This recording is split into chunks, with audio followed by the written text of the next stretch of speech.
मुन्ना जी 12 तारीख को 9 साल बाद पीएम मोदी आ रहे हैं पटना में, बिहार में जी। तो आप लोग हर नेता के पास गए हैं, हमको लगता है कि प्रधानमंत्री के पास नहीं गए हैं। तो जब बिहार में वो आ रहे हैं तो ऐसा लग रहा है कि आपकी जो शिष्टमंडल है या पदाधिकारी हैं वो आप देखिए, करेंगे। कहने का मतलब है कि मारता है वो क्या क्या नहीं करता। अगर प्रधानमंत्री आ रहे हैं, हम लोग शिष्टमंडल से बातचीत हुई है अभी 2 दिन पहले, मैं कि ना, हम लोग तैयारी में हैं कि कम से कम हमारी जो समस्याएं हैं, जिस तरह से हम लोग जूझ रहे हैं 183 दिन से, हम उनको खाली बताने का काम करें कि सर हमारे बिहार में भी इस तरह से समस्या अभी होता है और इस तरह से हम लोगों को काम कराकर 4.5 साल के बाद हटा दिया जाता है और रोड पर लाने का काम करने के बावजूद में भी 182 दिन के बाद भी कोई भी, चाहे वो बीजेपी के हो चाहे कोई भी नेता हो, आज तक ले हम लोगों से कुछ पूछने भी नहीं आए कि आप लोगों की स्थिति क्या है। ये तो हम लोग प्रधानमंत्री से ये इतना ज़रूर बताएंगे और ज़रूर कहेंगे कि सर आपके हाथ में है, विचार किया जाए, मुख्यमंत्री जी को समझाया जाए कि अभी से भी उनका कुछ समझ आ जाए कि हम लोगों को पर ध्यान दे, क्योंकि हम लोग तो विश्वास करते थे कि मुख्यमंत्री ही हम लोगों को लाए हैं तो करेंगे, लेकिन आज मालूम चल गया कि मुख्यमंत्री ही नहीं चाह रहे हैं, क्योंकि उनका सारा मंत्री कह रहा है कि मुख्यमंत्री ही करेंगे। तो जब मुख्यमंत्री ही करना है और जब आपने रोजगार के नाम पर जब 10 लाख जो कहे हैं, तो कम से कम 1.25 लाख वार्ड सचिव को रोजगार दे देने में आपको क्या दिक्कत है।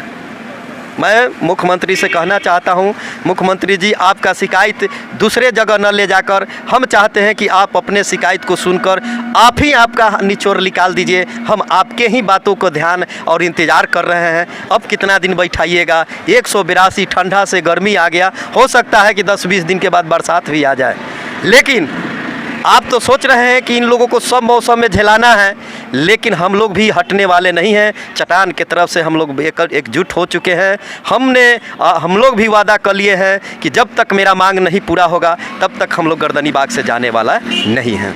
अभी समूचा बिहार वासियों को जो है रोजगार के बहुत तलब है, ठीक है। अब 183 दिन हो गया है, पीएम मोदी से मिलने का काम आप लोग करेंगे, मैं ऐसा समझूं?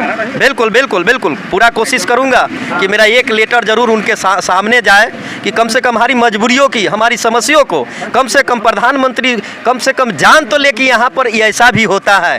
क्योंकि मुख्यमंत्री हो या प्रधानमंत्री जब कहीं जाते हैं तो उनको कहीं ना कहीं पर्दा छिपाया जाता है कि कमजोरी को न बताएं कि उन लोगों को दिख में आ जाए तो समस्या बेइज्जती चाहे परेशानी आ जाए। लेकिन हम लोग कोशिश करेंगे कि हम लोगों का अपना समस्या ज़रूर उनके सामने रखें, ये मेरा कोशिश है। हम पूरा विश्वास करते हैं हम अपने शिष्टमंडल पर कि वो लोग ज़रूर चाहेंगे कि हमारा बात, क्योंकि देखिए हम लोग जिस तरह से आ गए हैं, हमारे लिए जो करता है वही हमारा भगवान होंगे, वही हमारा ईश्वर होंगे, वही हमारा दाता होंगे। क्योंकि हम लोगों ने जिस तरह से काम करके बेरोजगार हुए हैं, अब तो हमारा सहारा भी नहीं बुझा रहे हैं। एक सहारा से तेजस्वी यादव जी, हम इन्हीं के इंतज़ार में थे, आज वो भी अपना बयाना फेर रहे हैं।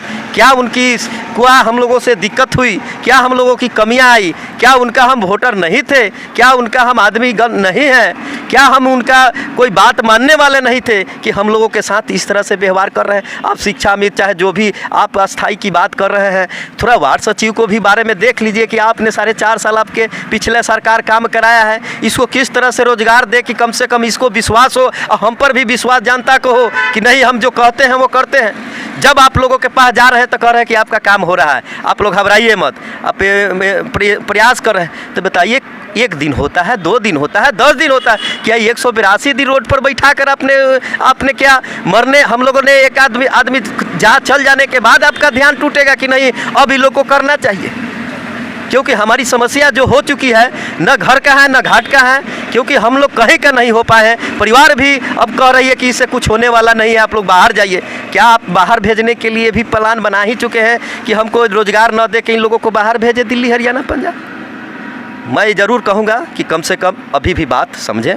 मैं इतना ही कहूँगा, क्योंकि हम ज़्यादा कुछ न कहते हुए सरकार को थोड़ा सा ये बात झलक दिखाए हैं कि कम से कम हमारी बातों को मानिए। क्योंकि हम भी सारण के एक जिला अध्यक्ष हैं, हमारे ज़िला में 8200 वार्ड सचिव हैं, आपका 8200 कम से कम वार्ड है, हमारा हर वार्ड में है। हम लोगों का संख्या नहीं हो तो जिला से भी हम लोगों को अगर 1-2 लाख का अगर क्षति पहुंचाएंगे तो आपको बहुत बड़ा नुकसान भुगतना पड़ जाएगा। इसलिए नुकसान मत कराइए, अभी भी समय है, आप अभी भी ध्यान दीजिए, हम लोग आपके साथ हैं। धन्यवाद। हम अपने चैनल के माध्यम से ही बताना चाहता हूं कि अभी हाल ही में जो सीएम नीतीश जी जो है एक पोर्टल पे बयान जारी किया है कि बिहार में रोजगार वाली सरकार है। तो कैसे है हम आइए जानते हैं, उनको आंखें देखा हाल आपको सभी को दिखाना चाहता हूं। क्या कहेंगे? मेरा नाम राजू कुमार सिंह, सारण जिला सचिव हूँ। मैं बिहार सरकार से यही कहना चाहता हूँ कि आप क्यों वार्ड सचिव के प्रति इतना नाराज़ हैं। आपका जो भी योजना था वार्ड सचिव ने पूरे ईमानदारी से धरातल पर उतारने का काम किया। एक बात बोलिए, अभी सीएम नीतीश जी जो है रोजगार वाली सरकार बोले हैं कि हमारा बिहार राज्य जो है रोजगार वाली सरकार है, लेकिन आप 1 लाख मतलब 1.25 लाख ऐसे वार्ड सचिव हैं जो बेरोजगार है। रोजगार था लेकिन अभी रोजगार नहीं है। क्या दुख तो इसी बात का है ना, बिहार सरकार के द्वारा रोजगार का नाम पे सभी वार्ड सचिव को ठगने का काम किया गया है।